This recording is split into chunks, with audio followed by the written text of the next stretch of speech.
حضرت عائشہ صدیقہ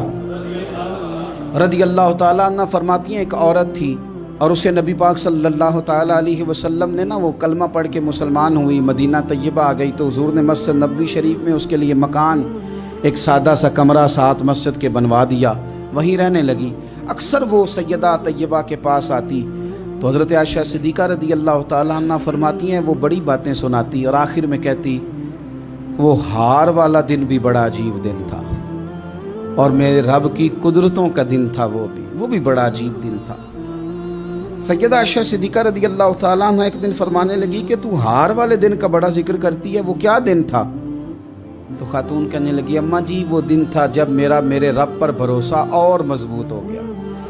جس دن میرا اپنے رب پر توکل اور بڑھا، میرے ایمان میں یقین میں اور پختگی آئی۔ کہنے لگی میں ایک گھر کی کنیز تھی، نوکرانی تھی،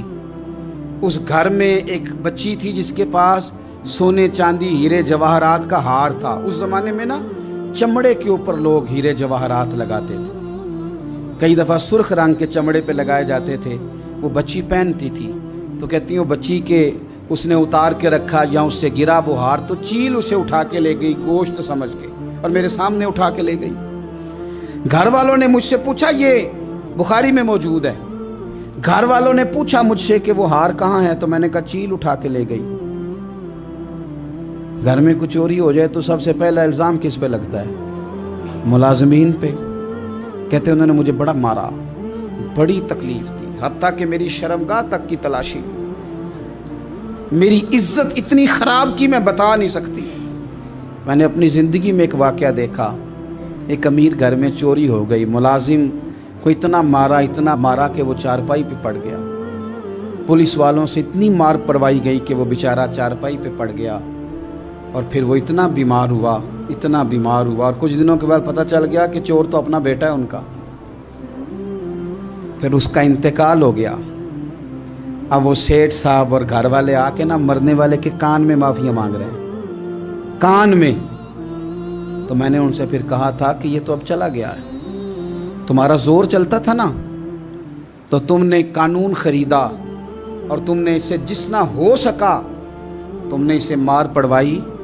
تمہارے پاس جو عدالتیں تھیں تم نے وہاں کارروائی کی، اب ایک عدالت قیامت کے دن لگے گی۔ یہ کمزور تھا کچھ کر نہیں سکا۔ میرے نبی پاک صلی اللہ علیہ وسلم نے فرمایا سن لو، اگر سینگ والی بکری نے بغیر سینگ والی بکری کو تکلیف دی ہوگی تو قیامت کے دن اسے بھی بدلہ دینا پڑے گا کہ تیرے پاس سینگ تھے اور تو نے اسے مارا تھا۔ وہ خاتون عرض کرتی ہے سیدہ عائشہ کی خدمت میں کہ مجھے بڑا مارا، مجھے تکلیف دی، میں کہہ رہی تھی کہ میرے سامنے چیل لے گئی ہے پر وہ نہیں مان رہے تھے، اماں جی انہوں نے مجھے بڑا مارا۔ حضرت عائشہ صدیقہ کہتی ہیں پھر کیا ہوا؟ کہنے لگی اماں جی جب کوئی میرا مددگار نہ رہا، مجھے تکلیف دے رہے تھے، رسوا کر رہے تھے، تو میں نے اپنے رب سے مدد چاہی، میرے رب کی طرف میں نے توجہ کی، میں نے کہا مالک اب تو ہی میرا مددگار ہے۔ کہتی ہے وہ مجھے مار رہے تھے تو وہ چیل جو ہار لے گئی تھی وہی لے کے واپس آ گئی اور ہمارے سروں کے قریب لا کے اس نے جب اس ہار کو پھینکا وہ مجھے چھوڑ کے سائیڈ پہ ہوئے، وہ میری بے گناہی جان گئے، لیکن آپ کو بتاؤں اس دن سے میرا اپنے رب پر یقین اور بڑھ گیا۔ مجھے سمجھ آ گئی کہ جب انسان پورا ٹوٹ جاتا ہے اور جب کوئی چاروں جانب اس کا مددگار نہیں ہوتا تو رب تو ہوتا ہے اللہ تو اس کا مددگار ہوتا ہے وہ تو پھر اپنے اس بندے کی مدد کرتا ہے